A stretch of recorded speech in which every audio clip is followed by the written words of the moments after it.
Misdirected from Namek with the rest of his squad, whether it be due to the pod collapsing in some manner.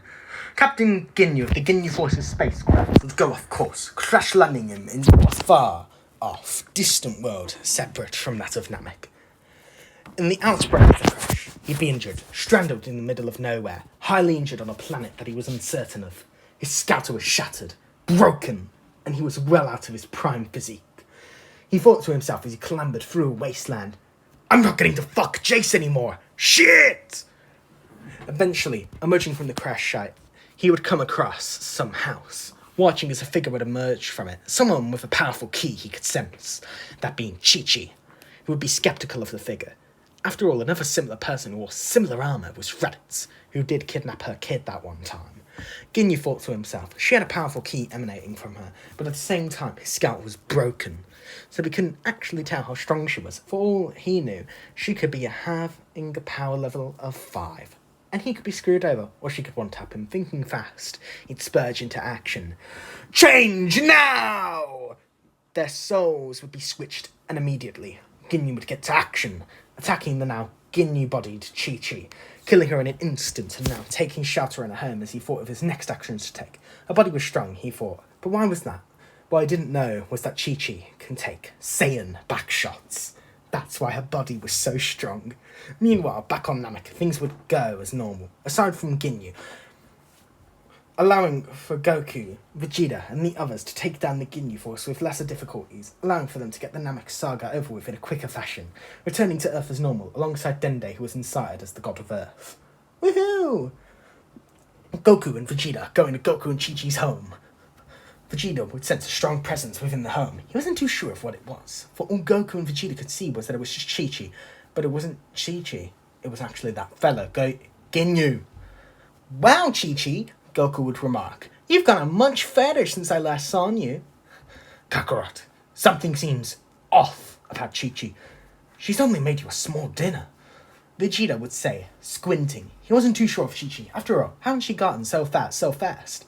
Little did the two Saiyans know, it was actually Captain Ginyu of the Ginyu Force. But why had he gotten so fat? Well, to put it simply, all that sleep in that pod just to root the crash down, it severely harmed him both mentally and physically. His poses were off, his style was downgraded. He needed to recover and better himself whilst he awaited some form of escape off this lowly planet he'd now found himself on. He could sense the key off these two Saiyans. They were strong, but at the same time, he needed to find a good time to switch bodies. In order to recover, Ginyu had to eat food in order to recover. Thinking of it as stress eating from the perilous situation as him. As well as this, one could argue that I have a fat fetish. Getting back to the present, Vegeta would disembark. Instead of going back to home to Bulma, he would go to Kami's lookout in order to get some potential assistance from Dende in ascertaining why exactly Chi-Chi had such a spiking power. Perhaps to even get answers from the Earth's Dragon Balls. Meanwhile, back at Goku and Chi-Chi's house, tensions were brewing. Ginyu was still trying to get a good position, a body change, but the spew of energy from his own mouth couldn't reach into Goku's own mouth, due to Goku filling it up with food from the vast depths of their refrigerator. On the upside of Ginyu's situations, his poses were enhanced because of his fat body. And then, you read the title, you know what happens. The spicy food in the house isn't the only spicy thing going on, if you know what I mean.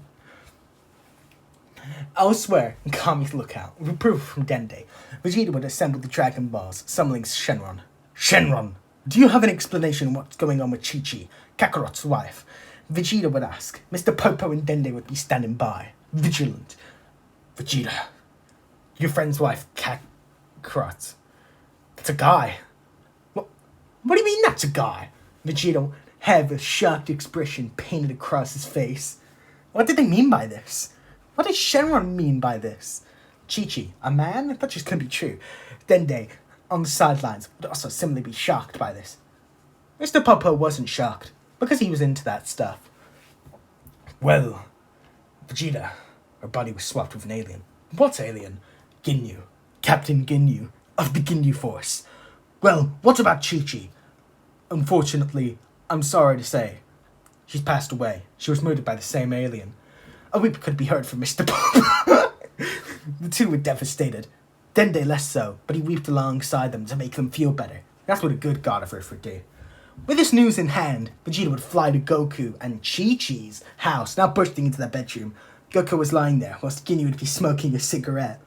The bed frame would be rocked, on the brink of breaking, the bed sheets noticeably unattached from clawing into them, the blankets barely covering the both of them. Goku would have a shocked expression on his face, alongside Ginyu. Kakarot! That's a dude! Vegeta, that's my beautiful wife Chi-Chi. What are you on about? Kakarot, you just busted inside of Captain Ginyu, leader of the Ginyu Force, once we fought back on Namek. What? Ginyu would now yell out, his position exposed. Change now! The captain would attempt to body swap with Goku, but luckily, due to expecting it, Vegeta would manage to quickly move Goku out of the way, swiftly incapacitating Ginyu, who would cough up both spit as well as Goku's Saiyan sperm. Goku's Saiyan sperm knocked out cold. Like and subscribe for part 2. Hey, it's me, Tanks.